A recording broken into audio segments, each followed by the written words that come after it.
The single mom nurse saved a patient without knowing he was a mafia boss. He decided she mattered to him now. Everyone in his dangerous world thinks she's important too, and her quiet life will never be the same.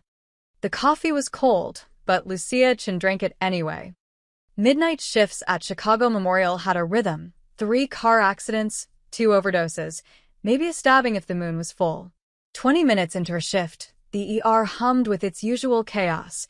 A teenager with a broken arm, an elderly man with chest pains, a woman in labor who'd gotten lost on the way to maternity. Normal. Manageable. Boring. Then the doors exploded open. Not figuratively. The automatic sensors couldn't keep up with the force, and the reinforced glass shuddered in its frame.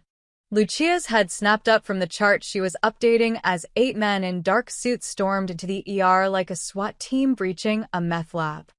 The lead man, tall, barrel-chested, with a scar bisecting his left eyebrow, raised a pistol toward the ceiling. He didn't fire. He didn't need to.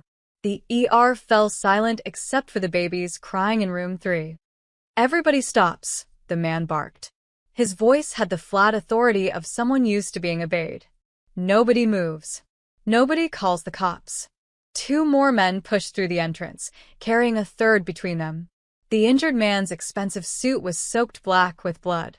His head lolled forward, unconscious, shoes dragging across the linoleum and leaving wet red streaks. Dr. Morrison, the attending physician, stepped forward with his hands raised. "Sir, we need to." "Shut up," the scarred man, clearly the lieutenant, swept the gun across the room.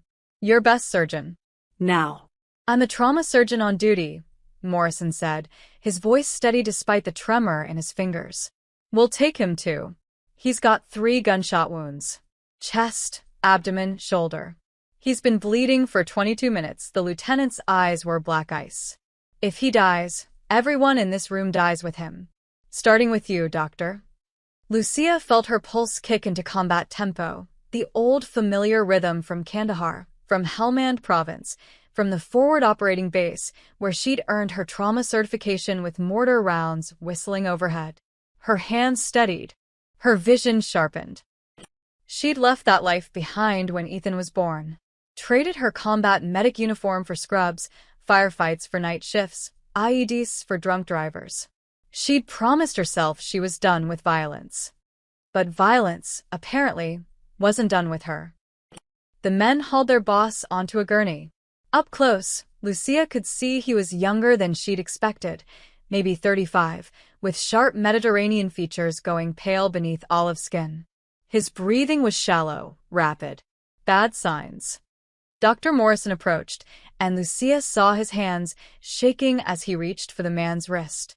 Morrison was a good surgeon, great with scheduled operations, steady with standard trauma. But this wasn't standard. "Pulse is thready," Morrison announced. "BP is dropping. We need to get him to, or 2, start transfusions." "How long?" the lieutenant demanded. "Prep time, anesthesia, surgical setup. 15 minutes minimum." The heart monitor screamed. The injured man's vitals crashed, the rhythmic beeping dissolving into a continuous wail. He was coding. Morrison froze. For one terrible second, every medical professional in that ER knew the same truth. This patient wouldn't survive 15 minutes. He probably wouldn't survive 5. The lieutenant raised his gun. "Save him." And Lucia moved. She didn't think. Thinking got soldiers killed. She pushed past Morrison, her fingers already finding the man's carotid, confirming what the monitor screamed.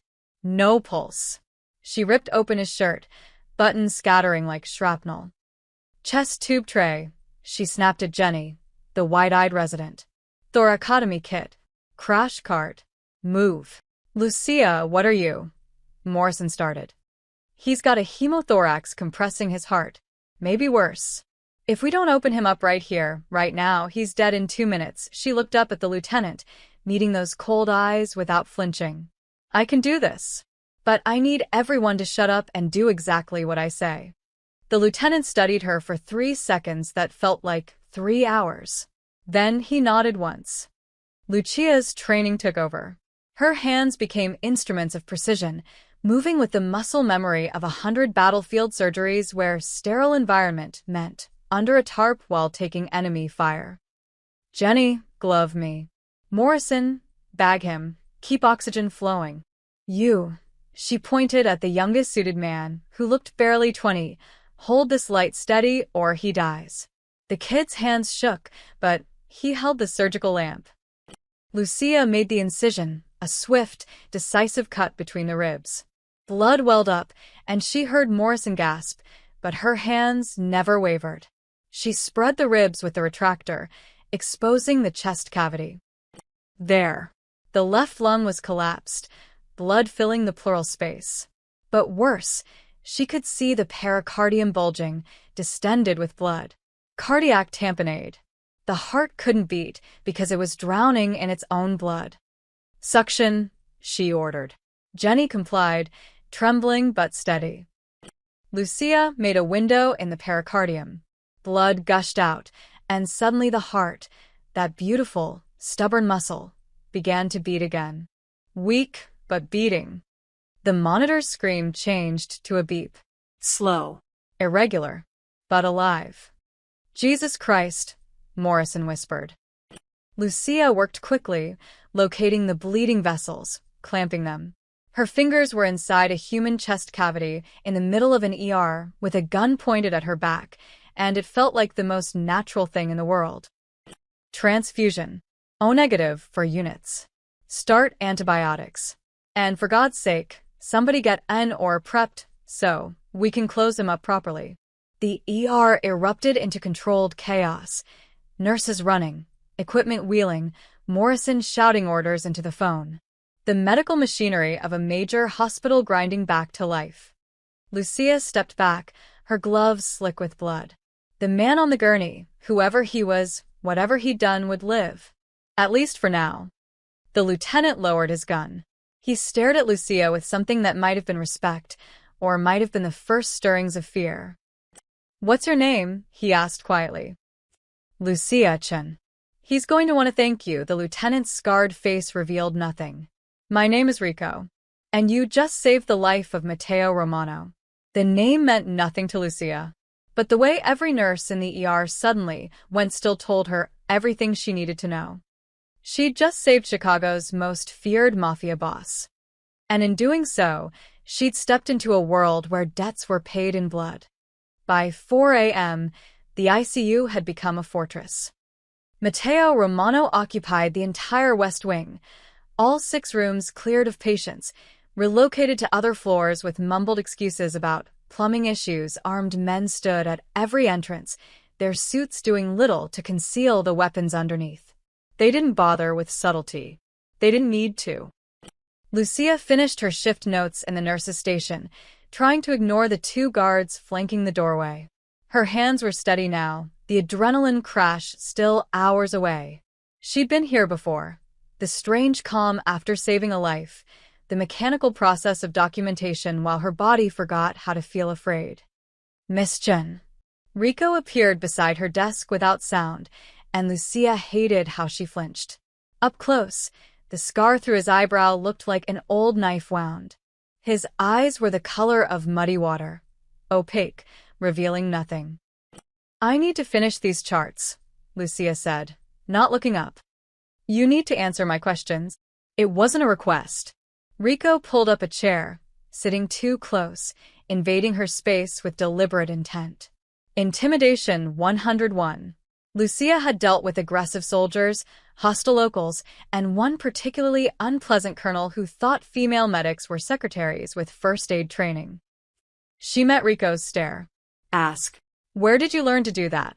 "That's surgery." Army. "Combat medic." 3 tours in Afghanistan. "Why aren't you still in?" "I had a son." He needed a mother, not a folded flag. Rico's expression didn't change. "You have family in Chicago?" Just my son, Ethan. He's 7-inch. "The father?" "Ex-husband." "We share custody." Lucia set down her pen, letting irritation creep into her voice. "Is there a point to this interrogation, or are you just naturally nosy?" A muscle twitched in Rico's jaw. Not used to pushback then. Good. Mr. Romano doesn't get shot by accident, Rico said softly. Someone inside his organization set him up. Someone who knew his schedule, his route, his security detail. And you think I'm that someone? I didn't even know who he was until you said his name. Convenient. No, it's called not being a criminal, Lucia stood, gathering her charts. I'm a nurse. I save lives. It's literally my job. If you want to waste time suspecting me, that's your problem. Now, if you'll excuse me. Rico's hand shot out, gripping her wrist.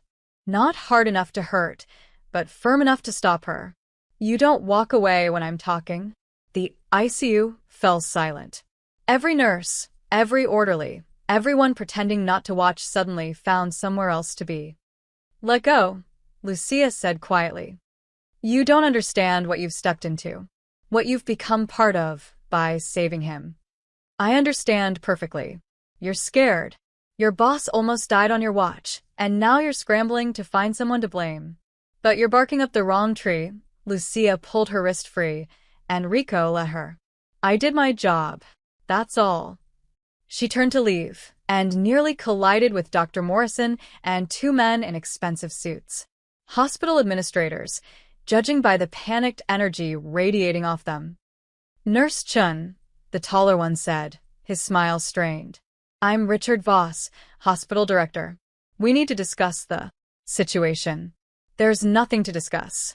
I performed emergency surgery. The patient is stable. You performed an unsanctioned thoracotomy in the ER, Voss said, sweat beading on his upper lip. Without proper authorization. Without it, your patient would be dead. Lucia kept her voice level. Would you prefer that outcome, Mr. Voss? Morrison cleared his throat. Lucia, perhaps we should talk privately. A commotion erupted from room 3. Medical equipment beeped urgently, and nurses rushed toward the sound. Lucia moved on instinct, pushing past the administrators, past Rico, through the door where Matteo Romano lay fighting his way to consciousness. His eyes snapped open, dark, intense, dilated with pain and morphine. He tried to sit up, and 3 different monitors shrieked in protest. His hand went to his chest, finding bandages instead of the wound he expected. Sir, you need to stay down, Jenny urged, trying to ease him back. You've had major surgery. Matteo's gaze swept the room, cataloging threats, calculating odds, until his eyes locked on Lucia. The room froze. For 3 heartbeats, Matteo Romano stared at the woman who'd reached into his chest and refused to let death take him. Lucia stared back, refusing to look away first, refusing to show the fear that any sane person should feel. His voice came out rough, scrape raw. You. Me. Lucia confirmed. And you're going to lie back down before you tear your stitches. Something flickered in Matteo's eyes. Surprise, maybe, or amusement. Men like him weren't used to being ordered around. Especially not by women. Especially not by women covered in his blood. Rico stepped forward. Sir, we need to move you. The hospital wants. No. Matteo's attention never left Lucia. What's your name? Lucia Chen. Lucia Chen, he repeated, tasting the syllables. Then, to Rico, still without breaking eye contact. No one touches her. She's under my protection now. Anyone lays a hand on her, they answer to me. Understood? Sir. Understood. Rico's jaw clenched. Understood. Matteo's eyes finally closed, exhaustion pulling him back under. But before the morphine took him, he murmured something that made every guard in the room straighten. She saved my life. That means something. Lucia stood frozen as medical staff rushed to check Matteo's vitals. Behind her, she heard Voss whispering urgently about police involvement and media exposure and liability. Rico brushed past her, his voice low enough only she could hear. Protection isn't a gift, Miss Chen. It's a leash. Then he was gone, barking orders to his men, transforming the ICU back into a war room. Lucia looked at her hands, scrubbed clean now, but She could still feel the ghost of Mateo's heartbeat against her fingers. She'd saved his life. And now, somehow, he thought he owned hers. The October morning was cold enough that Lucia could see her breath. She pulled her jacket tighter, crossing the hospital parking lot toward her 10-year-old Honda. 6 a.m. Ethan would be waking up soon at Anthony's place, getting ready for school. She'd promised to pick him up after soccer practice, maybe grab pizza. Normal things. Safe things. A black sedan blocked her car. Two people leaned against it, a woman in a charcoal pantsuit and a man in a leather jacket that had seen better days. They had that unmistakable look, cops trying not to look like cops, which made them look exactly like cops. Lucia's stomach dropped. Lucia Chun? The woman pushed off the sedan, holding up a badge. Detective Sarah Brennan, Chicago PD. This is my partner, Detective Miguel Ortiz. We need to talk. I just worked a 12-hour shift, Lucia said. Whatever this is. It's about Mateo Romano. Ortiz had kind eyes, which somehow made him more dangerous. The nice cop. The one who made you think talking was safe. We know what you did last night. I saved a patient's life. That's my job. Your job is to report gunshot wounds, Brennan said.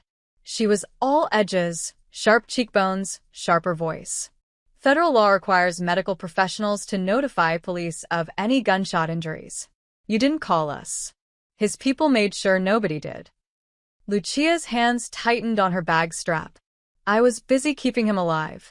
Call the hospital administration if you want to file a complaint. We're not here to file a complaint, Ortiz smiled, but it didn't reach his eyes. We're here to offer you an opportunity. I don't want opportunities. I want to go home. Mateo Romano runs the largest organized crime syndicate in Chicago, Brennan said, circling slowly. Predator instincts. Drug trafficking, extortion, murder for hire. We've been trying to build a case against him for 3 years. And now you. She gestured at Lucia. You've got access we'd kill for. The parking lot suddenly felt very empty.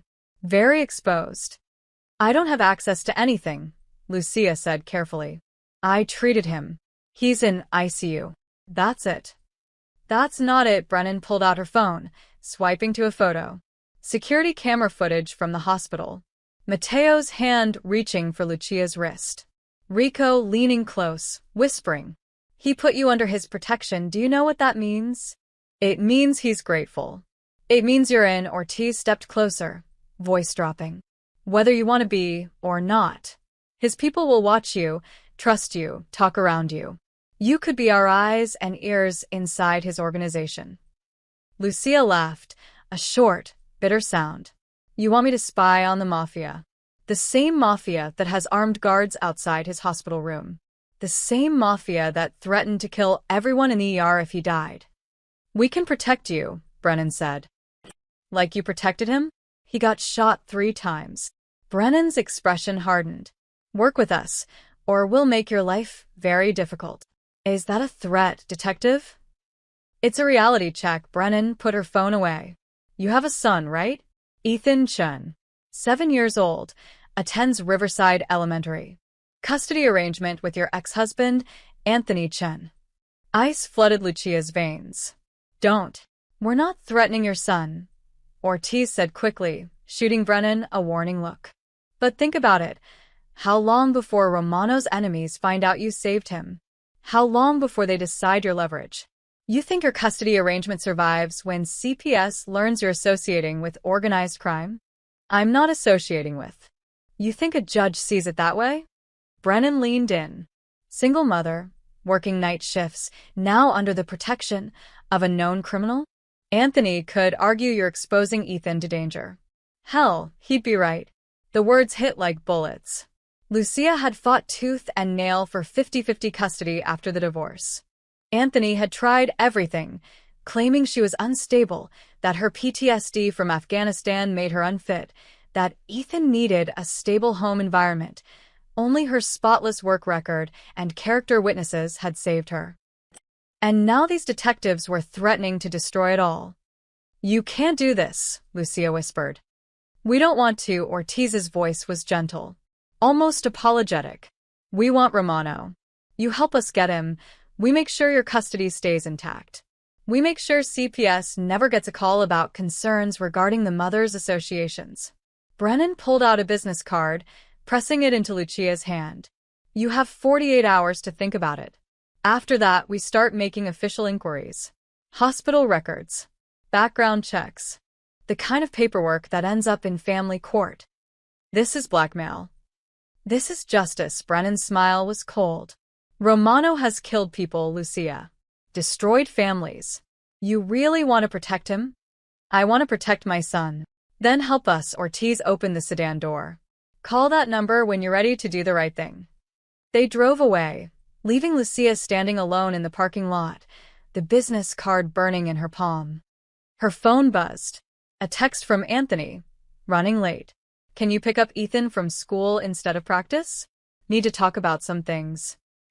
The timing couldn't be coincidence. Lucia looked back at the hospital, where armed men guarded a mafia boss who thought he owned her loyalty. Then down at the card, where detectives wanted to turn her into a spy. And somewhere in between, her 7-year-old son was the bargaining chip everyone wanted to play. She'd thought saving Matteo Romano would be the hard part. She'd been wrong. Lucia picked up Ethan at 3:15 p.m., her eyes gritty from lack of sleep. He bounced out of Riverside Elementary with his backpack hanging off one shoulder, soccer ball tucked under his arm, gap-toothed smile making her heart ache. Mom. Guess what? I scored 2 goals at recess. She hugged him tight, breathing in the kid smell of grass stains and grape juice. That's my champion. Dad says I'm getting really good. He says maybe I should practice more at his house. Ethan's voice carried that careful neutrality kids learn when their parents are divorced. Testing waters. Choosing words. You practice plenty, baby. Lucia buckled him into the back seat. How about ice cream before dinner? Dad says sugar before dinner is bad. Of course he did. Anthony had opinions about everything she did, her parenting, her job, her life. The divorce was 2 years old, but his criticism felt fresh every time Ethan parroted it back. Her phone rang as they pulled out of the school parking lot. Unknown number. Hello. Miss Chun, this is Patricia Knowles from Knowles Family Law. I represent you in your custody arrangement. Lucia's grip tightened on the steering wheel. Yes, I remember. We need to meet. Today if possible. Something's come up. The professional worry in Patricia's voice made Lucia's stomach clench. What happened? Not over the phone. Can you come to my office at 5? I know it's short notice, but this is time-sensitive. Lucia glanced at Ethan in the rearview mirror, absorbed in his iPad. I'll be there.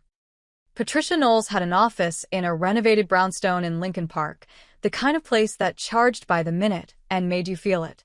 Lucia left Ethan with her neighbor, Mrs. Rodriguez, promising she'd only be an hour. She was walking into a trap. She knew it. But knowing didn't help. Patricia was 50-something, with steel-gray hair and the exhausted efficiency of someone who'd seen every dirty divorce trick in the book. She didn't waste time on pleasantries. Anthony filed an emergency motion this morning. She slid a stack of papers across her desk. He's requesting a modification to your custody arrangement. He wants full custody with supervised visitation for you. The room tilted. What? On what grounds? He's claiming you're exposing Ethan to dangerous criminal elements. That your work environment has become unsafe. Patricia tapped the document. Specifically, he mentions your involvement with Matteo Romano. There it was. The hammer dropping. How does he even know about that? Lucia's voice came out strangled. It happened less than 24 hours ago. It hasn't been in the news. Someone told him. Patricia's expression was grim. Someone with access to hospital records or police reports. And they told him fast. The detectives. It had to be. Brennan's threat wasn't hypothetical. It was already in motion. I treated a patient, Lucia said desperately. That's all. I didn't know who he was. I was doing my job. I believe you. But Anthony's filing paints a different picture. Patricia read from the motion. The mother has willingly involved herself with known organized crime figures, placing herself and, by extension, the minor child in direct danger. Armed criminals have been observed near the mother's workplace. The mother has shown reckless disregard for the child's safety and well-being. That's insane. I'm trying to protect Ethan from all this. It doesn't matter if it's insane. It matters if a judge believes it. Patricia leaned forward. Lucia, I need you to be completely honest with me. Are you involved with Matteo Romano beyond treating him as a patient? No. Are his people watching you? Lucia thought of the black SUVs she'd noticed near her apartment that morning. The suited man lingering outside the coffee shop where she'd grabbed breakfast. I think so. But I didn't ask for that. It doesn't matter if you asked. Perception is reality in family court. Patricia pulled out another document. There's more. Anthony is also claiming you have PTSD from your military service that you've failed to properly manage. That you're working excessive hours. That Ethan has mentioned being scared when you have nightmares. The betrayal cut deep. Ethan had climbed into her bed one night last month after she'd woken screaming from a dream about Kandahar. She'd held him, explained that sometimes Mommy's brain remembered scary things, promised him she was okay. He'd fallen back asleep in her arms. And Anthony had used it as ammunition. He's twisting everything, Lucia whispered. He's building a case. And frankly, with this Romano situation added on top, he's got a decent shot. Patricia's voice softened. I need to ask, is there any possibility this timing is connected? The shooting happens, you save Romano, and within 24 hours your ex-husband knows about it and files for emergency custody. Lucia's mind raced. The detectives showing up this morning. Their threats about CPS. Anthony's sudden motion. The speed of it all. Someone set this up, she said slowly. Someone wanted me squeezed from both sides. Who would want that? I don't know. But everyone seems very interested in making sure I cooperate with something. Lucia stood, pacing. The police want me to inform on Romano. His people are watching me to make sure I'm protected, and now my ex-husband, who barely wanted 50-50 custody during the divorce, suddenly wants Ethan full-time? The same day. Patricia was quiet for a moment. If you're right, if someone is orchestrating this, then they've picked the perfect pressure point. Your son. What do I do? Short term? We fight the motion. I'll argue it's retaliatory and unfounded. But Lucia, Patricia's expression was sympathetic and terrifying at once. You need to distance yourself from anything involving Matteo Romano. Any connection to organized crime, no matter how innocent, will destroy your custody case. One whiff of criminal association, and you lose Ethan. Do you understand? Lucia nodded, though understanding didn't help. How could she distance herself when Romano had declared her protected? When his enemies might already see her as a target? When detectives were threatening to manufacture evidence if she didn't cooperate? She was drowning, and everyone was holding her head underwater. The hearing is in 5 days, Patricia said. Stay clean. Stay away from anything that looks bad. And for God's sake, if the police contact you again, call me first. Lucia drove home in a daze. When she picked up Ethan from Mrs. Rodriguez, he was quiet, sensing her mood the way kids do. Mom, are you and Dad fighting again? No, baby. Everything's fine. But Ethan was 7, not stupid. He squeezed her hand. Don't worry, he said. I'll tell the judge. I want to live with you. And that nearly broke her. 2 days after the shooting, Lucia returned to work for a regular shift. She'd requested a different floor, anywhere but ICU, but the hospital was short-staffed. Morrison had looked at her with apologetic eyes and assigned her to the cardiac unit, right next to where Matteo Romano was recovering. She avoided his room, checked on other patients, updated charts, helped an elderly woman with her medications. Anything to stay away from the West Wing where armed men still stood guard. It didn't work. Nurse Chun Rico appeared in the hallway, his presence like a cold draft. Mr. Romano is asking for you. I'm busy, he insists. Tell him I'm not his personal nurse. There's a whole staff. He insists, Rico repeated, and this time there was steel beneath the words. Unless you'd like me to bring him down here in his condition? Lucia set down the medication tray, harder than necessary. 5 minutes. Rico's smile was thin. He'll be grateful. Mateo's room had been transformed. The standard hospital bed replaced with something larger, more comfortable. Fresh flowers on the windowsill, expensive ones, not bodega bouquets. A laptop on the side table, quietly playing what sounded like opera. The Mafia boss sat propped against pillows, still pale but significantly improved. His dark eyes tracked her as she entered, and she hated how aware she became of his attention. Miss Chen, his voice was stronger now. Please sit. I'm working. 5 minutes. You said as much to Rico, the corner of his mouth lifted. I heard you in the hallway. You're not quiet when you're angry.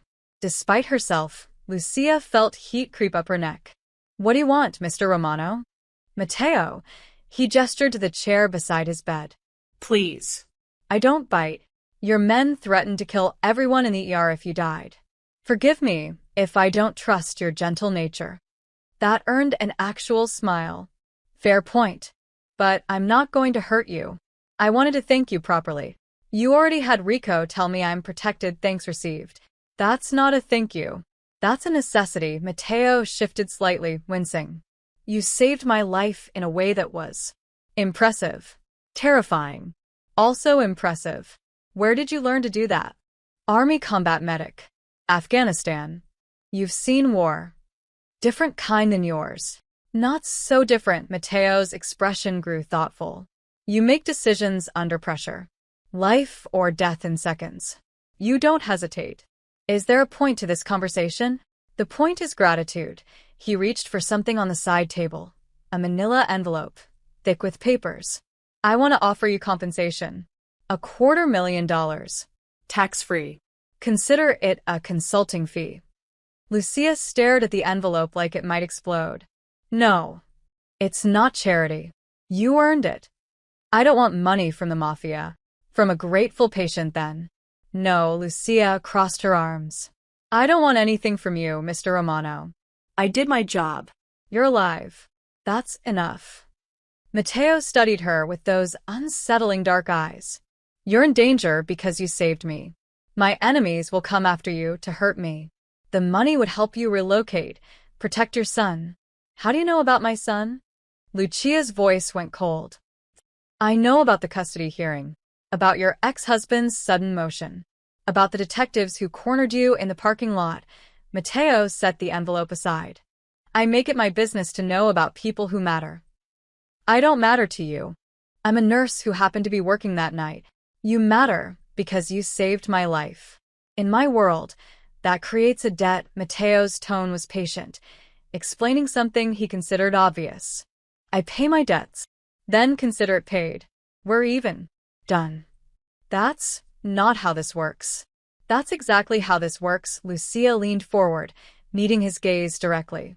I don't want your money. I don't want your protection.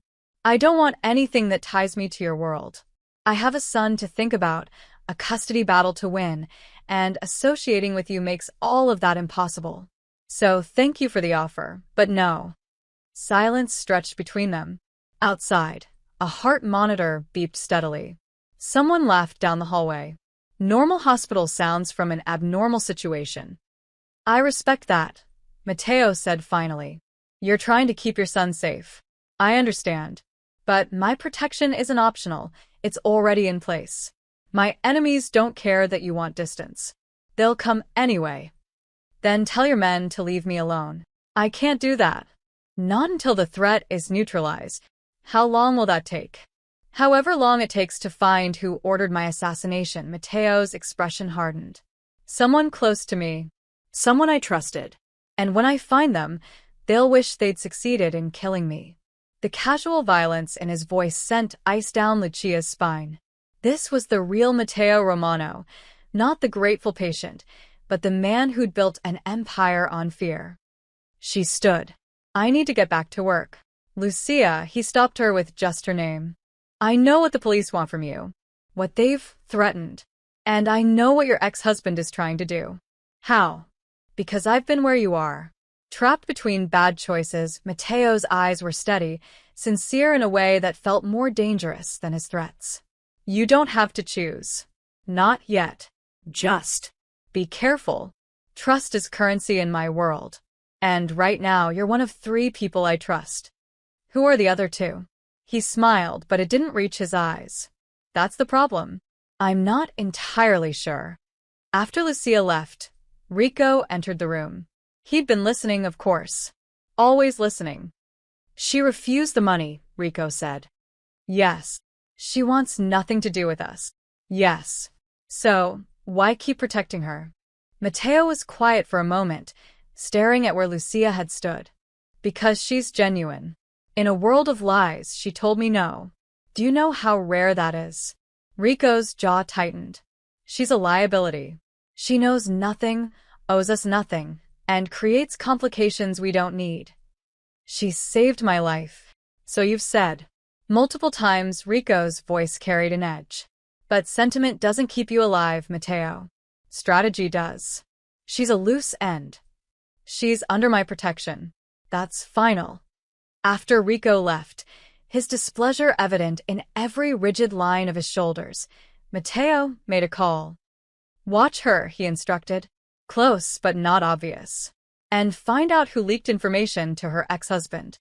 Someone's playing games, and I want to know who. He hung up and stared at the manila envelope full of cash that Lucia Chen had refused without hesitation. In his entire life, no one had ever said no to Mateo Romano's money. It was, he realized, the most interesting thing that had happened to him in years. The black Escalade appeared on Tuesday. Lucia noticed it parked across from her apartment building when she left for her shift. Still there when she returned home at dawn. Wednesday, a different vehicle, a black Lexus sedan, idled near Ethan's school during pickup. She told herself it was Mateo's protection. Annoying but harmless. Thursday night changed everything. Lucia finished her shift at 11, exhausted from a brutal emergency that had kept her 3 hours past clock out. The parking garage was nearly empty, fluorescent lights humming overhead, casting sickly yellow shadows. Her Honda sat in its usual spot on level 3. She clicked the key fob, heard the locks disengage, reached for the door handle. Another car's engine roared to life. Lucia spun. A dark SUV, not one of Mateo's, something older, dented, accelerated toward her from the far end of the garage. No headlights, just engine and speed. Training kicked in. She dove between 2 parked cars as the SUV screamed past, close enough that the side mirror clipped her jacket. Brakes squealed. The vehicle spun around for another pass. Lucia ran. She sprinted toward the stairwell, keys clutched like a weapon, heart hammering. The SUV's engine growled behind her, getting closer. She wasn't going to make it. 2 gunshots cracked through the garage. The SUV swerved violently, one tire exploding. It crashed into a concrete pillar with a sickening crunch of metal. Lucia hit the ground, arms over her head, as the world erupted into chaos. More gunshots. Return fire. The sound bouncing off concrete walls until she couldn't tell which direction it came from. She crawled behind a pickup truck, making herself small, breathing through her nose to stay quiet. This was Kandahar again. This was mortars and ambushes and the particular terror of not knowing where the enemy was. Get her out of here. A man's voice, familiar. Rico. Then he was there, pulling her up by the arm, shoving her toward another figure in a dark suit. Go with Marco. Now. What's happening? They came for you. Rico fired 3 more shots toward the crashed SUV. Move. Marco, younger, scared, but following orders, grabbed Lucia's hand and ran. They burst through the stairwell door, took the stairs 3 at a time, emerged into the night air where yet another black Escalade waited with the engine running. Get in. Lucia didn't argue. She dove into the back seat. Marco jumped in beside her. The driver, a woman with a blonde ponytail and cold efficiency, hit the gas before the door fully closed. They peeled out of the hospital complex doing 60 in a 30 zone. Are you hurt? Marco checked her over with frantic eyes. Did they touch you? No. I'm fine. What? Who were they? Salvatore Crew. The driver said, eyes on the rearview mirror. They've been trying to find weak spots since the boss got hit. Congratulations, you're officially a weak spot. Lucia's stomach dropped. They were trying to kidnap me? Probably kill you, actually, Marco said apologetically. Kidnapping's too much work. But either way, you're leverage against Mr. Romano. I barely know him. Doesn't matter. He put you under protection. That means you matter to him. That makes you a target. The driver took a corner fast enough to make the tires squeal. I'm Sophia, by the way. Try not to throw up in my car. Lucia's phone rang. She pulled it from her pocket with shaking hands. Matteo. Are you hurt? His voice was tight with controlled fury. No. Your people got there in time. Good. Sophia is taking you to a safe location. You'll stay there tonight. No. I need to get Ethan. Already done. Marco's brother picked him up from your ex-husband's place 20 minutes ago. They're meeting you at the apartment. Ice flooded Lucia's veins. You took my son. I protected your son, Matteo corrected. The same people who came for you know where he lives. They know his school schedule. They know everything. Would you prefer I left him exposed? Lucia wanted to scream, to throw the phone, to somehow reach through it and strangle this man who turned her entire life into a war zone. You had no right. I had every right. You're under my protection whether you want it or not. That extends to Ethan, his voice softened slightly. Lucia, I know you're angry. Be angry. But be angry and alive. Those men would have killed you tonight to hurt me. This isn't a game. I never asked for this. No, you asked to save my life. These are the consequences. The line went dead. Sophia pulled up to a building in River North, expensive, modern, the kind of place with doormen and security cameras everywhere. She led Lucia through a private entrance, up an elevator that required a key card, into a penthouse apartment that probably cost more per month than Lucia made in a year.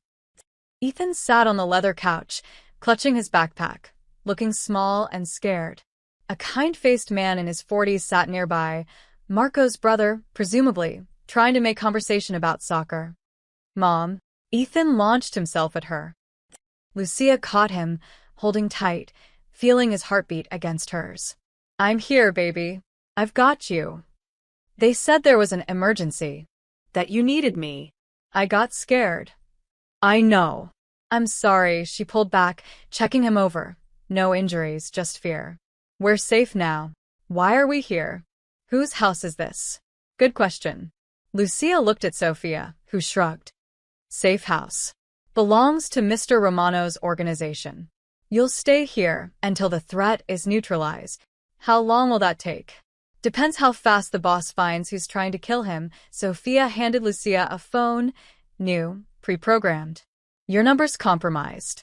Use this. Food's in the kitchen. Building security is ours. Don't leave without telling us first. This is kidnapping. This is protection. Sophia's expression was sympathetic but firm. I know it doesn't feel like a favor, but those men in the garage, they were going to put a bullet in your head and dump you in the Chicago River. This, she gestured around the luxury apartment, this is keeping you alive. After Sophia and the others left, Lucia stood at the floor-to-ceiling windows, looking out at the city lights. Behind her, Ethan had found the TV and was watching cartoons, his fear already fading the way kids' fears do when adults pretend everything's fine. But nothing was fine. She was trapped in a gilded cage, protected by the very people whose world had made her a target. Her son had been swept up in Mafia business. Somewhere out there, people wanted her dead. And Matteo Romano, the man she'd saved, now controlled every aspect of her life. Her phone, the new one, buzzed with a text from an unknown number. You're welcome. Lucia almost threw it across the room. 3 days in the safe house felt like 3 weeks. Ethan adjusted faster than Lucia. He thought the penthouse was cool, made friends with the guards who taught him card tricks, and treated the whole thing like an adventure. Kids were resilient that way. Or maybe just oblivious. Lucia spent the time pacing, making calls to Patricia about the custody hearing and avoiding the news coverage of gang violence near Chicago Memorial Hospital. They were calling it a turf war. Close enough to the truth. On the fourth night, Marco knocked on the door at 11 p.m. Mr. Romano wants to see you. Now? It's almost midnight. He's having complications. Chest pains. Won't let anyone treat him except you. Marco looked apologetic. He's insistent. Lucia glanced back at Ethan, asleep in the guest bedroom. I can't leave him. Sophia's here. She's got 3 kids of her own. He'll be safe. 20 minutes later, Lucia sat in the back of an Escalade, watching the city blur past. They drove north into Evanston, then beyond, into estate country where properties had gates and privacy and enough land that neighbors couldn't hear gunshots. Mateo's home was exactly what she expected, sprawling, modern, expensive in a way that whispered rather than shouted. Security cameras everywhere. Guards at every entrance. They led her through marble hallways to a study on the second floor. Dark wood, leather furniture, walls lined with books that looked actually read. A fire crackled in the fireplace despite the mild October evening. Mateo sat in a high-backed chair, laptop open, looking pale but composed.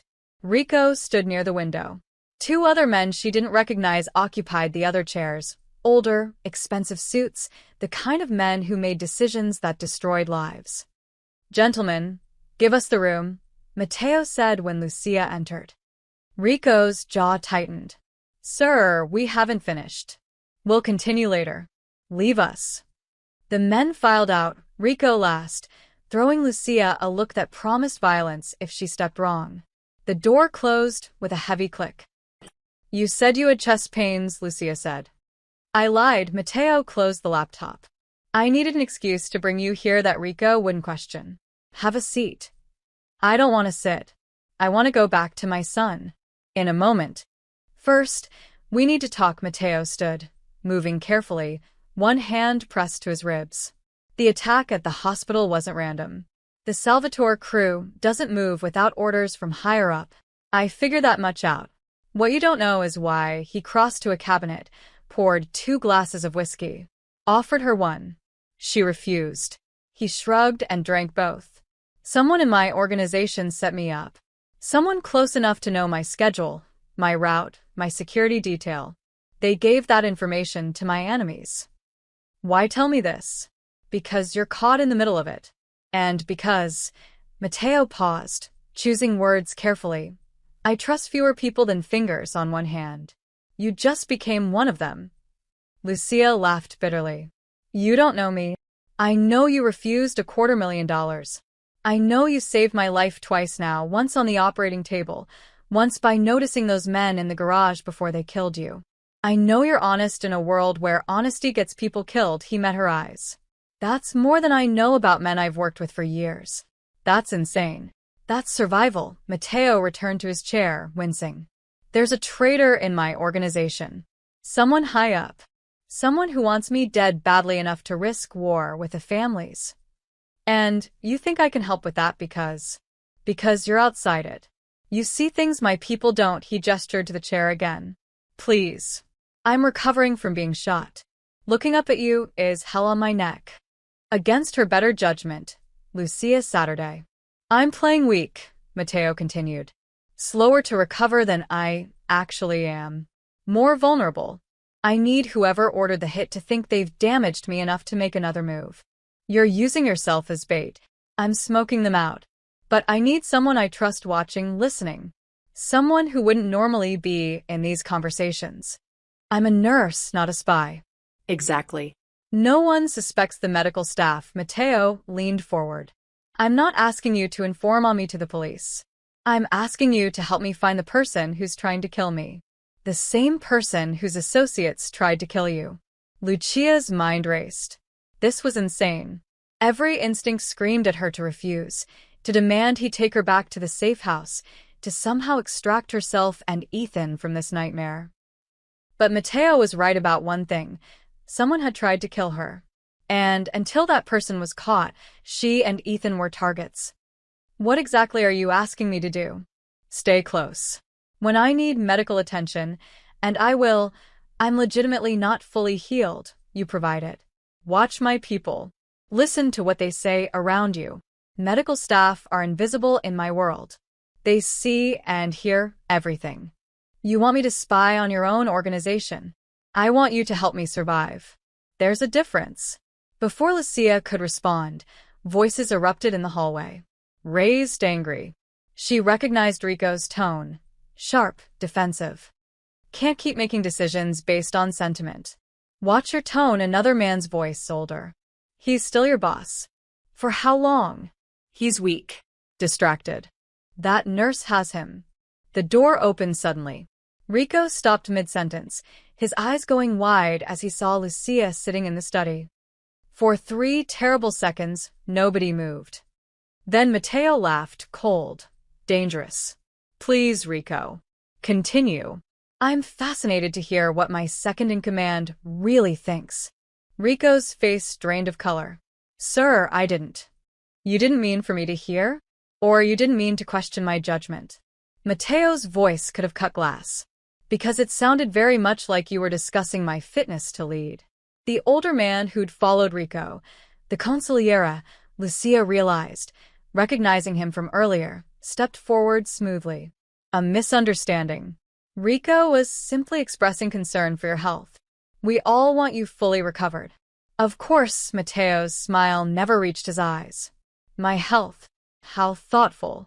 Rico's hand flexed at his side, unconscious tell, reaching for a weapon that wasn't there. Lucia saw it. And from the slight narrowing of Mateo's eyes, he saw it too. We'll finish this conversation tomorrow, Mateo said. When I'm feeling stronger. You're dismissed. After they left, the silence in the study was deafening. You see now, Mateo said quietly, why I need someone I can trust. Lucia's mouth was dry. Rico. You think it's Rico. Rico. Or someone close to him. Or someone using him. Mateo stared at the closed door. I've known him 10 years. He's saved my life twice. And now I can't be certain he won't be the one to end it. What will you do? Find proof. Then handle it. He turned to her, and for the first time, Lucia saw something other than the calculating crime boss. She saw exhaustion. Fear. Loneliness. Will you help me? Every rational thought told her to refuse. To grab Ethan and disappear, consequences be damned. But she thought of the men in the parking garage. The custody battle. The detective's threats. She was already drowning in this world. The only question was whether she'd drown alone or with allies. I'll watch, Lucia said finally. I'll listen. But I won't lie, I won't plant evidence, and if anyone asks me directly, I won't cover for you. Fair enough. And when this is over, when you find your traitor, you let me and Ethan go. No more protection. No more guards. We disappear from your world. Mateo was quiet for a long moment. Then he nodded. You have my word. They shook hands, hers small and steady, his warm and calloused. Lucia had made a deal with the devil. She could only hope she'd live long enough to regret it. The infection started on day 6. Lucia noticed the fever first when she checked Mateo's vitals during her evening visit. His forehead burned under her palm, and the surgical site showed early signs of inflammation, red, slightly swollen, warm to the touch. You've been overdoing it, she said, preparing antibiotics. I told you to rest. I can't afford to rest, Mateo's voice was rough. Not when someone's planning my funeral. They'll get their chance if you keep ignoring medical advice. She cleaned the wound site, noting his sharp intake of breath. This could turn into sepsis if we don't handle it now. Then handle it. For the next 3 hours, Lucia worked. She debrided the infected tissue, placed new drains, started 4 antibiotics. Mateo endured it all with gritted teeth and white knuckles, refusing pain medication because he needed to stay sharp. Stubborn idiot. By midnight, his fever had broken. He lay back against the pillows in his private recovery room, exhausted, shirt open to expose the fresh dressings. You should sleep, Lucia said, packing her supplies. Stay, the word came out softer than a command. Almost a request.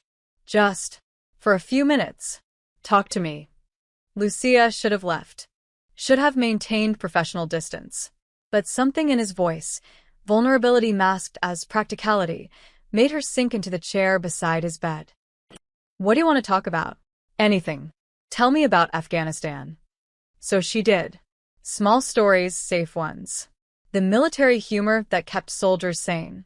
The friendships forged under fire. The strange beauty of desert sunrises. She kept it light, avoided the dark parts, the casualties she couldn't save, the nightmares that still woke her screaming. Mateo listened like her words were precious. Like someone starving being offered food. You miss it, he observed. Not the war, but the purpose. Maybe, Lucia studied his face in the dim light. Everything was clear there. Save lives, follow orders, come home. Here, nothing's clear. Here, you're saving my life. Seems pretty clear. Here, I'm trapped in your world because I did my job. That's not purpose. That's consequence. Mateo was quiet. Then, my father died when I was 8. Car accident. My mother married his business partner 6 months later. The sudden shift caught Lucia off guard. Mateo never talked about himself. He asked questions, deflected, maintained control of every conversation. The partner, Johnny, he didn't want a stepson. Especially not one who looked like his father. Mateo's eyes were distant, seeing the past. He sent me to boarding school. Military academy, actually. Said it would make a man out of me. Did it? It made me understand power. The boys with family connections got privileges. The ones without got hazed, beaten, discarded. I learned to watch, to listen, to find leverage. By the time I was 14, I had half the school doing favors for me. That's when you decided to join the family business? That's when I decided to take it over. His smile was bitter. Johnny thought I was weak. Thought I'd stay quietly in the background, grateful for scraps. He didn't expect me to build alliances with the other families. Didn't expect me to learn every secret in his organization. What happened to him? He retired. Comfortably. I'm not a monster, Lucia. Mateo met her eyes. I don't kill for sport. But I also don't let threats to my power survive. It's survival, not cruelty. Is there a difference? Sometimes. Not always. Lucia stood, moving to the terrace doors. The night was clear, Chicago's lights spreading like fallen stars. Why tell me this? Because you asked me what I wanted to talk about. And I'm tired of pretending. Mateo's voice was rough with exhaustion and honesty. Do you know what it's like? Being surrounded by people, never trusting any of them. Every smile might hide a knife. Every conversation might be a trap. Sounds lonely. It is, he laughed quietly. You're the first person in years who looks at me and doesn't see what they can gain. You just see a patient who won't follow orders. Despite herself, Lucia smiled. A very stubborn patient. I've been called worse. She returned to his bedside, checking his 4 one more time. His hand caught hers, gentle, not demanding. Thank you, Mateo said. For staying. For listening. It's late. You need rest. Lucia, he held her gaze. When this is over, when you take Ethan and disappear from my world, I'll miss these conversations. Something twisted in Lucia's chest. Sympathy, maybe. Or recognition, one lonely person seeing another. Get some sleep, Mateo. She left before he could say anything else. Before she could examine why his loneliness resonated so deeply. Across town, in a private room at an exclusive club, Rico met with the consigliera. Vincent Caruso was 62, silver-haired, with the smooth manner of someone who'd orchestrated murders over expensive wine. He'd been with the Romano family for 30 years, serving Mateo's father before him. He's getting soft, Rico said, accepting a glass of scotch. The nurse has him distracted? Good, Vincent smiled. Distracted men make mistakes. The second attempt failed. Our contact with the Salvatore crew is dead. Mateo's tightening security. Then we change tactics, Vincent leaned back. He cares about the woman now. And her son. They've become his weakness. Rico frowned. You want to hit the kid? I want Mateo broken before we kill him. Grieving. Vulnerable, Vincent's eyes glittered. The woman saved his life twice.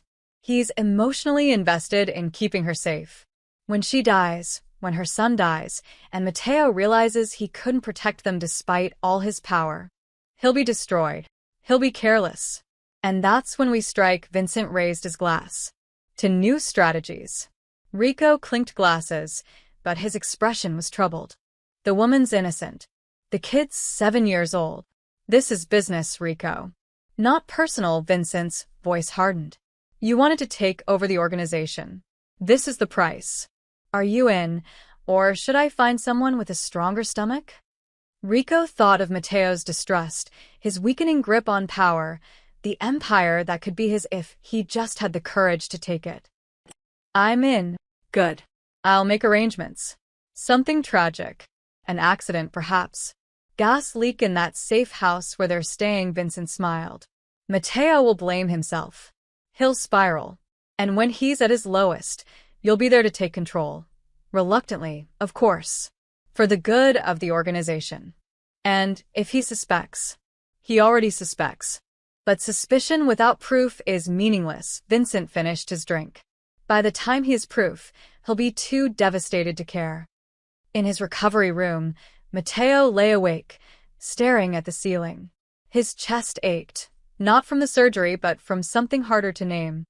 He'd told Lucia the truth. He was tired of pretending, tired of isolation. And for the first time in his carefully controlled life, that terrified him more than any assassin. The emergency custody hearing was scheduled for Friday morning at 9 a.m. Lucia wore her best professional outfit, navy blazer, modest blouse, pearl earrings her mother had given her, armor for a different kind of battle. Patricia sat beside her at the plaintiff's table, organizing documents with practiced efficiency. Across the aisle, Anthony looked smug. His lawyer, expensive, the kind you hired when you suddenly had money, whispered something that made him smile. Judge Ellen Hartwick entered, and everyone stood. She was in her 50s, reputation for being tough but fair. Lucia had researched her obsessively. Hartwick had 3 kids of her own. Surely she'd understand. Be seated. This is an emergency hearing regarding modification of custody for minor child Ethan Chin. Judge Hartwick adjusted her glasses. Mr. Patterson, you filed the motion. Make your case. Anthony's lawyer stood, a shark in a $1,000 suit. Your Honor, my client seeks full custody with supervised visitation for the mother due to serious concerns about the child's safety and well-being. He presented evidence like a prosecutor building a murder case. Photos of black SUVs outside Lucia's apartment. Hospital security footage showing armed men in the ER. News articles about gang violence near Chicago Memorial. A CPS report filed 2 days ago citing concerns about Lucia's associations with known criminals. The mother has become involved with Mateo Romano, a documented organized crime figure. Patterson continued. She's currently residing in a location she refuses to disclose, surrounded by armed guards, with the minor child present. This is not a stable environment. Your Honor, Patricia stood quickly. My client saved Mr. Romano's life in her capacity as a medical professional. She has no personal relationship with him. The protection his organization provided was unsolicited and unwanted. Then why hasn't she gone to the police? Patterson countered. Why is she hiding in a secure location with her son, surrounded by criminals, if this is unwanted? Judge Hartwick looked at Lucia. Ms. Chen, why haven't you contacted law enforcement about these security concerns? Lucia's throat went dry. Because the police wanted her to spy. Because they'd threatened her custody if she didn't cooperate. Because trusting them meant trusting the same detectives who'd tipped off Anthony in the first place. There were threats, Your Honor. People associated with Mr. Romano's enemies came after me. His organization provided protection because you saved his life, Hartwick finished. And now you're essentially under his control? No. Not control. Just. Protection. Can you return to your home? Not safely. Can you tell this court where you're currently staying? Lucia glanced at Patricia, who shook her head minutely. Giving the address meant it entering public record. Meant Anthony knowing. Meant anyone could find it. I can't, Your Honor. For safety reasons. Harwick's expression hardened. Ms. Chun, you understand how this looks? You're living in an undisclosed location, surrounded by organized crime figures, unable or unwilling to provide basic information to this court. Your Honor, she's protecting her son, Patricia argued. The same people who threatened her know where her ex-husband lives. Moving Ethan to a secure location was responsible parenting. Or involving him in criminal activity, Patterson produced another document. We also have concerns about Ms. Chen's mental health. Her PTSD from military service, combined with this current stress. My PTSD is managed, Lucia interrupted. I have nightmares occasionally. That doesn't make me unfit. Does Ethan know about the nightmares? He's seen me wake up once. I explained it to him age-appropriately. And the incident where you performed unauthorized surgery in an ER? Highly irregular, potentially unstable behavior.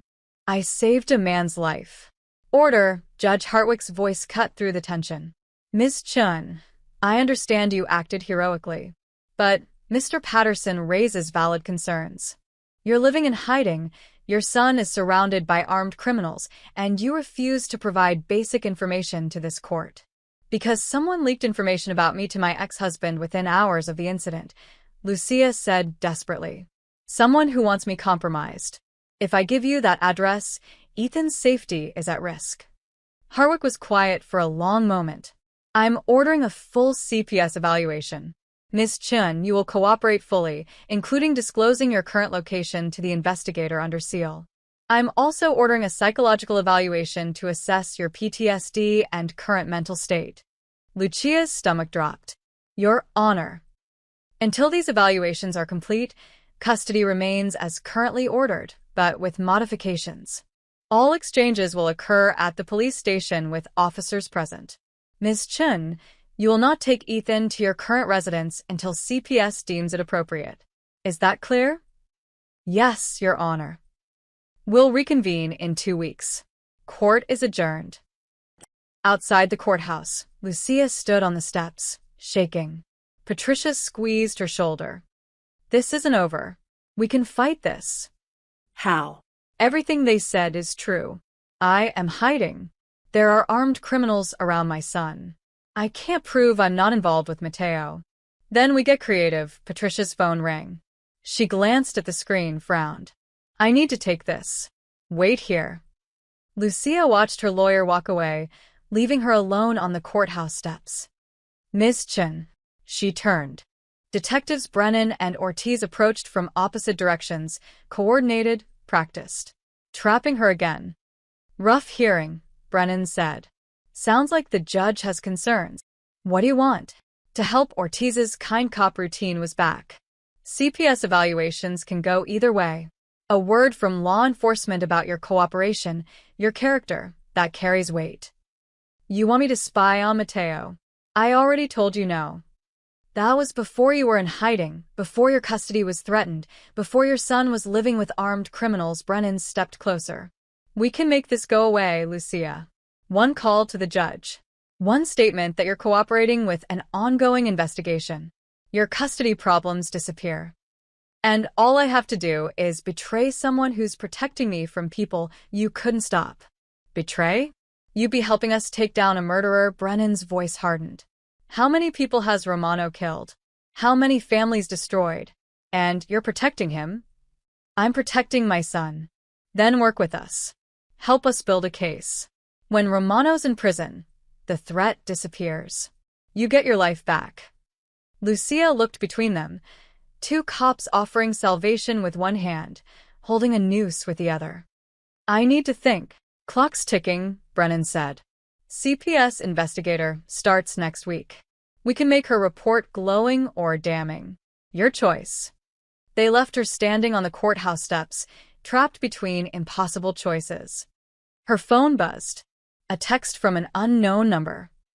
I heard about the hearing. It's being handled. Trust me. Lucia stared at the message. Mateo was handling her legal problems? Without asking? Without her consent. She wanted to throw the phone. Instead, she called Patricia back. Do you know anything about Mateo Romano having lawyers involved in my case? Patricia hesitated. Why would you ask that? Patricia, do you know? I received a call this morning from a very expensive law firm. They offered to consult on your case pro bono. I assumed you'd arranged it. I didn't. Then someone with a lot of money and influence is trying to help you. And given the circumstances, Patricia sighed.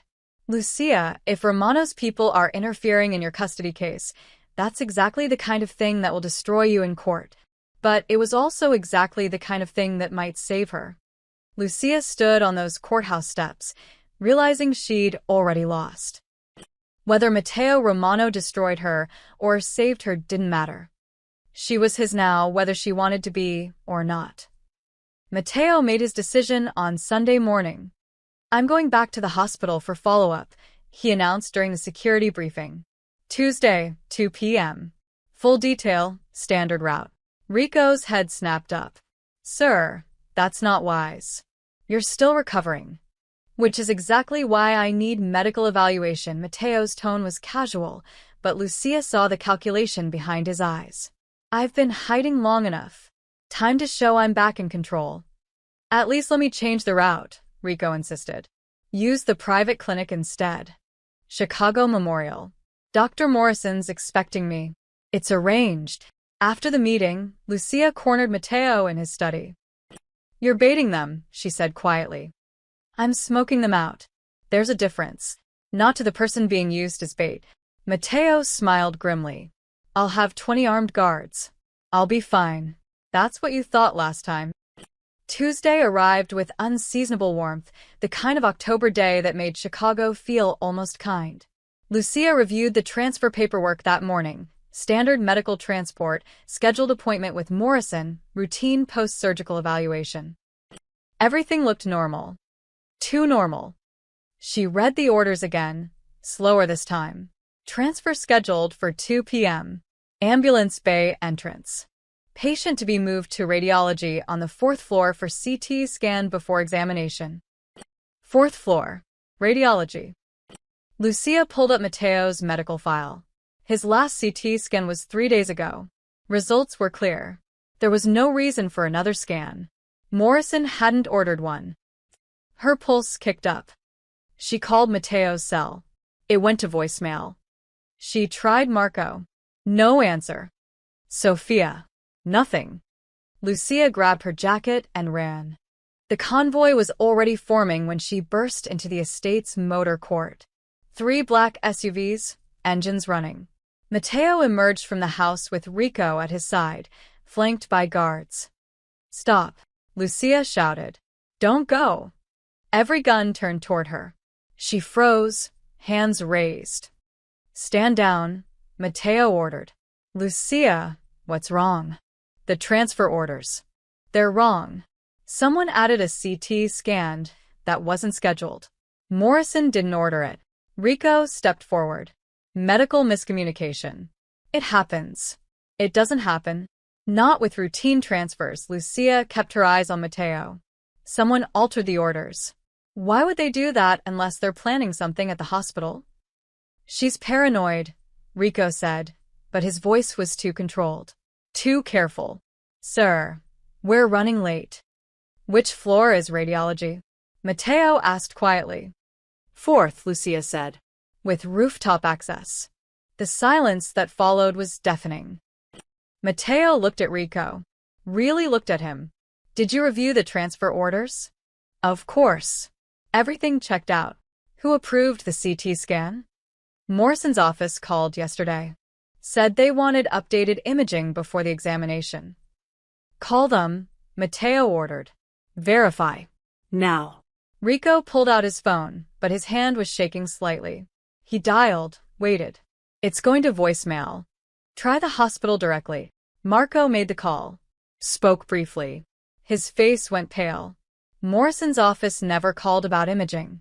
The nurse I'm talking to says the doctor specifically noted that no further scans were needed. Every guard tensed. Hands moved toward weapons. Mateo's voice was deadly calm. Rico, did you alter the transfer orders? Sir, I would never. Did you? Ita. The orders. Rico's hand moved. Not toward a phone. Toward his gun. Everything exploded. Rico fired first, not at Mateo, but at Marco, who dropped with a cry. Then chaos erupted as half the guards turned on the other half. The ones loyal to Rico against the ones loyal to Mateo. Lucia hit the ground as bullets tore through the air. Mateo dove behind an SUV, returning fire with a pistol he'd drawn from somewhere. A guard fell beside her, blood spreading across the pavement. This was Afghanistan. This was the FOB under attack. This was what she'd trained for. Lucia crawled to the fallen guard. Neck wound, arterial. She ripped off her jacket, pressing it against the bleeding. Stay with me. Keep pressure here. More gunfire. A window shattered. Someone screamed. Mateo appeared beside her, breathing hard. We need to move. Blood bloomed across his shirt. His stitches had torn. You're bleeding, Lucia said. I'm aware. We need. A black helicopter rose above the tree line. Not one of Mateo's. The side door opened, and a rifle barrel emerged. Rooftop sniper wasn't the plan, Mateo said grimly. They're adapting. The helicopter circled, looking for a shot. Rico and his loyalists had retreated into the house, trying to flush Mateo out into the open. Can you move? Lucia asked. Do I have a choice? She helped him behind better cover, a stone fountain, substantial enough to stop bullets. His shirt was soaked with blood now. The surgical site had completely reopened. I need to stop the bleeding, she said. Later, when we're not actively being shot at. If you lose consciousness, we're both dead. Mateo laughed, painful, but genuine. You make a compelling argument. Lucia worked fast. She packed the wound with cloth torn from her shirt, applied pressure, secured it with his belt. Not proper medical care, but enough to buy time. The helicopter descended lower, emboldened. The sniper was lining up a shot. Sophia emerged from somewhere, firing at the aircraft. The sniper flinched back. Not hit, but disrupted. Vincent set this up, Mateo said through gritted teeth. Rico's been working with my consigliera, my own advisor. We can analyze betrayal later. Right now. The helicopter landed in the clearing beyond the motor court. 6 men poured out, professional, military-grade equipment. Not regular crew. Hired killers. This is bad, Sophia said, ducking beside them. Agreed. Mateo checked his ammunition. Ideas? Lucia looked at the fountain, the SUVs, the positioning. You said you trust me? Yes. Then when I say run, you run. Understood. What are you? Understood. Mateo nodded. Lucia grabbed a fallen guard's pistol. She'd qualified expert marksman in the army. Hadn't fired a gun in 7 years. Muscle memory better hold. She stood, aimed at the helicopter's fuel tank, and emptied the clip. The helicopter exploded. In the chaos, the fireball, the screaming, the sudden panic, Lucia shouted, "Run!" They ran. Sophia covering, Mateo stumbling, Lucia half-carrying him. They made it to a service entrance through the kitchen into a panic room Mateo kept hidden behind the wine cellar. The steel door sealed. Silence descended. Mateo collapsed against the wall, breathing hard. That was insane. That was Tuesday. Lucia was already checking his wound. Bleeding but controlled. You'll live. Thanks to you. Again. We're even now. Twice saved, twice paid. Mateo caught her hand. We're not even. We'll never be even. You keep choosing to save me when the smart play is to let me die. I'm a nurse. Comes with the job description. No, his eyes were intense, serious. This comes from you. And I won't forget it. Outside, sirens wailed. Police, fire trucks, ambulances. The battle was over. And somewhere in that burning estate, Rico and Vincent Caruso would be running. But not for long. The estate burned for 3 hours before the fire department contained it. By then, Matteo had already set his trap. Rico escaped. Sophia reported from her position at the hospital. Vincent, too. They're in the wind. No, they're not. Matteo sat in his hospital bed, looking pale and weak, convincingly so. The torn stitches were real. The exhaustion was real. But the helplessness was performance. They think I'm vulnerable. Wounded. That the assassination attempt nearly succeeded. Lucia finished updating his for. You're using yourself as bait. Again. 3rd time's the charm, he smiled grimly. Vincent will come. He's too close to victory to stop now. And Rico thinks he can take what's mine if he just pushes a little harder. And when they come, we'll be ready. Vincent Caruso made his move 3 days later. He arrived at the hospital with appropriate concern, flowers in hand, flanked by 2 bodyguards. The picture of a loyal advisor checking on his wounded boss. Matteo had been moved to a private suite on the top floor, secured, isolated, exactly where a paranoid crime boss would recover. Rico met Vincent in the hallway, their conversation low and urgent. Lucia watched from the nurse's station, pretending to update charts.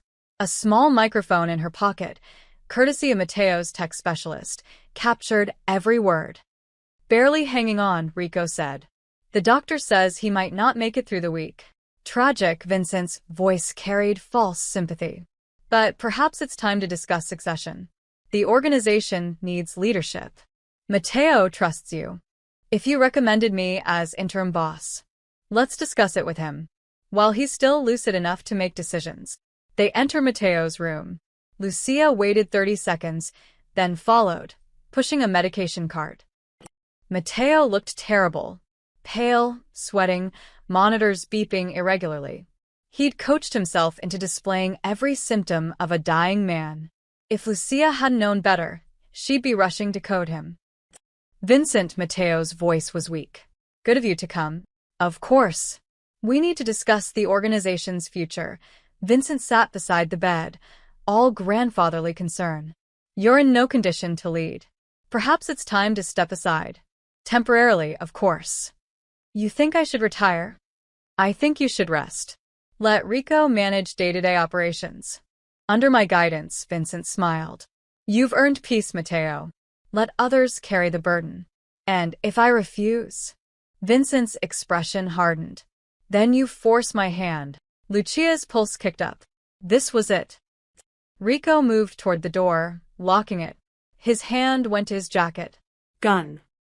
You were always sentimental, Vincent continued, standing. Your father had the same weakness. He trusted me too, right up until the accident that killed him. Matteo's monitors beeped faster. You killed my father. I made sure the brakes failed, yes. He was going soft. Just like you, Vincent nodded to Rico. The nurse is unfortunate collateral. Make it quick. Rico drew his weapon, turning toward Lucia. She moved on instinct, grabbed the crash cart, shoved it hard into Rico's legs. He stumbled, gun wavering. She lunged, using every dirty fighting trick from military training, grabbed his wrist, twisted, drove her knee into his groin. The gun clattered across the floor. Rico roared, swinging at her. His fist caught her cheek, stars exploding across her vision. She rolled with a punch, came up with a scalpel from her pocket, always kept one on hand, and pressed it against Rico's throat.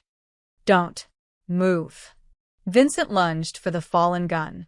Made it 3 steps before Sophia kicked the door open, weapon raised. Marco and 6 other guards poured in behind her. You were saying something about making it quick? Matteo sat up, no longer weak, no longer dying. He ripped off the heart monitor leads. I've been recording for the past 5 minutes. Your confession about my father. Your attempted coup. All documented. Vincent's face drained of color. Matteo. Vincent Caruso, you've served my family for 30 years. And you murdered my father to position yourself for a takeover that took 3 decades to attempt. Matteo stood, moving carefully but steadily. Rico, you're a disappointment. I trusted you. You're weak, Rico spat, even with Lucia's scalpel at his throat. That nurse made you soft. That nurse just saved my life for the third time. While you were trying to end it, Matteo nodded to Sofia. Take them. As guards restrained both men, Matteo pulled out his phone. Played a recording. Anthony Chen's voice, tinny but clear. How much are we talking? Vincent's voice. 50,000. File for emergency custody. Make it about her criminal associations. We'll feed you information. Anthony. And if she fights it? Vincent. We'll make sure CPS finds problems. You'll get your son. She'll be vulnerable. Everyone wins. Lucia's breath caught. Her ex-husband had been bribed. The custody battle, the emergency motion, the CPS investigation, all orchestrated by Vincent to pressure her. I had someone retrieve that from Vincent's phone yesterday, Matteo said quietly. Your ex-husband recorded the conversation himself. Insurance, I suppose. Criminals rarely trust each other. Anthony is currently being arrested for conspiracy and accepting bribes to commit perjury. Matteo met her eyes. Your lawyer has the recording. The custody case will be dismissed by Monday. He'll be lucky if he keeps his visitation rights. Lucia's knees went weak. It was over. The betrayal, the custody fight, the trap that had been closing around her from every side, unraveled by one recording. Why? She asked Vincent. Why go after me? Vincent smiled bitterly. Because Matteo cared about you. That made you useful. Control what he cares about, control him. But you were tougher than expected, he looked at Rico. We underestimated her. You underestimated both of us, Matteo said. That's why you lost. Rico and Vincent were taken to a warehouse south of the city. Lucia didn't ask what happened there. Some things were better left unknown. But when Matteo returned the next morning, his organization was purged, secured, and firmly under his control again.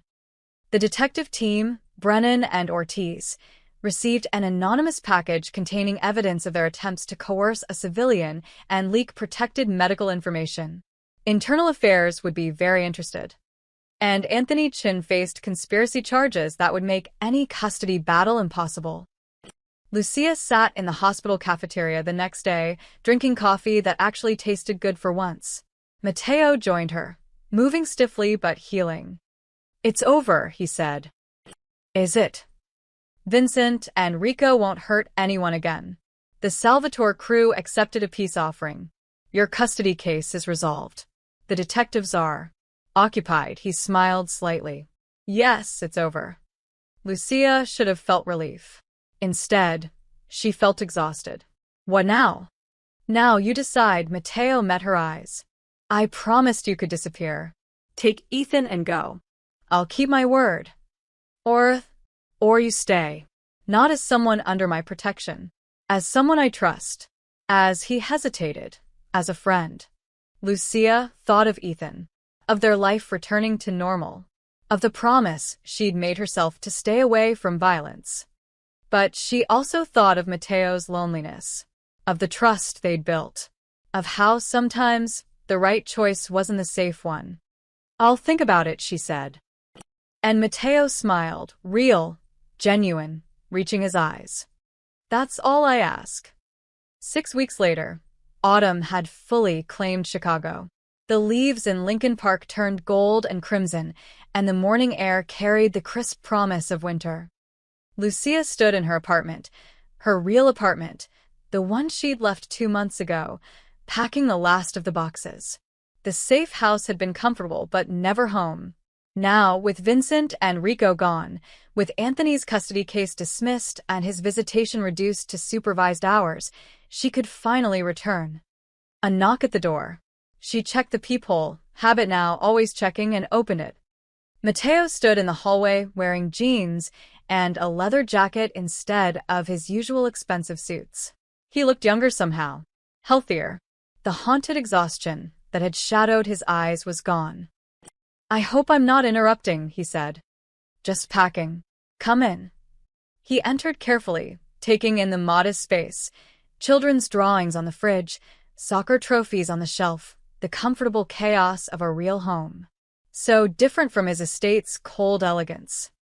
Coffee, Lucia offered. Please. They sat at her small kitchen table, mugs warming their hands. Outside, the city hummed with morning traffic. Your stitches healed well, Lucia observed. No complications. Thanks to an excellent nurse, Mateo smiled. I'm cleared for full activities. The doctors are amazed at my recovery. Military-grade trauma care has its advantages. That's not what I meant, he set down his mug. I meant you. Not just the medical treatment. Everything. Lucia didn't know what to say to that. I came to make you an offer, Mateo continued. Not as a boss. Not as someone you're obligated to. Just as someone who's grateful. You already handled my legal problems. That was more than enough. That was justice. Anthony committed crime. Vincent used him. I simply expedited consequences. Mateo leaned forward. What I'm offering now is different. Lifelong protection for you and Ethan. Not guards following you. Not restrictions on your life. Just the knowledge that if anyone threatens you, they answer to me. You go about your normal life. I stay in mine. But you're never vulnerable again. That sounds like a leash with a longer chain.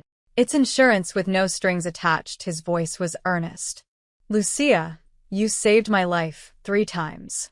You helped me root out traitors who'd have destroyed everything. You asked for nothing in return. That's rare in my world. That deserves protection. Lucia studied his face, the sincerity there, but also the loneliness. The same isolation she'd seen that first night when he'd confessed his exhaustion with pretending. I'll accept your protection, she said slowly. On conditions. Name them. First, Ethan never knows about your business. If he asks, you're a friend who works in import-export or something equally boring. Mateo nodded. Agreed. Second, no more manipulating my life. No lawyers I didn't hire. No fixing problems I didn't ask you to fix. I make my own decisions. Understood. Third, if I call and say I need help, medical emergency, threat, whatever, you respond. But otherwise, we have normal friendship. Coffee. Conversations. No debt. No obligation. Just friendship? Mateo's smile was soft. I can work with that. They shook hands, an agreement sealed not with violence or money, but with mutual respect. The following Sunday, Lucia brought Ethan to Mateo's new villa. The old estate was being rebuilt, but he'd purchased something smaller, warmer. Less fortress, more home. Ethan had been nervous about meeting Mom's friend from the hospital, but the nervousness lasted about 5 minutes. Marco taught him card tricks. Sophia showed him pictures of her own kids. A guard named Tony turned out to have played college soccer and gave Ethan pointers. Lucia watched from the terrace as her son played soccer in the garden, surrounded by reformed criminals who treated him like a beloved nephew. It should have been terrifying. Instead, it felt oddly right. He's a good kid, Mateo said, joining her with 2 glasses of wine. Smart. Quick. You've raised him well. I've tried. You've succeeded. Mateo watched Ethan score a goal, his men cheering like it was the World Cup. Do you know what the difference is between us? Between my world and yours. About 1 million laws and several moral boundaries? He laughed. Yes, that. But also this, you build things. I maintain them through fear. You create life. I navigate death. You saved me not because you had to, but because that's who you are. You could be that person too. No. I've made my choices. There's no redemption arc for someone like me, he turned to her. But maybe I can be better than I was. Make different choices going forward. Lucia clinked her glass against his. That's all any of us can do. They stood in comfortable silence, watching Ethan play. The sun warmed their faces. The city sprawled below them, beautiful and brutal and full of possibility. Mateo Romano had been saved 3 times, twice from death, once from himself. And Lucia Chen had found something unexpected in the wreckage of violence, genuine friendship forged in impossible circumstances. They weren't redeemed. They weren't transformed. but they were changed. And sometimes that was enough. Ethan ran up, breathless and grinning. Mom, did you see? I scored 5 goals. I saw. Champion. She hugged him close. This boy who'd survived his parents' divorce, a custody battle, and briefly living among criminals with his resilience intact. Can we come back next week? Tony says he'll teach me corner kicks. Lucia looked at Mateo, who raised an eyebrow. The decision was hers. We'll see, she said, the answer parents give when they mean yes but don't want to commit. Ethan cheered and ran back to the game. Thank you, Mateo said quietly. For what? For staying. For trusting me. For showing me what it means to have something worth protecting that isn't built on fear. Lucia smiled. You're welcome. They'd both walked through fire and emerged scarred but standing. The brave single mom and the dying mafia boss, now just 2 people trying to build something good from the ashes of violence. It wasn't a fairy tale ending, but it was real and honest and theirs. And sometimes that was the best kind of ending of all.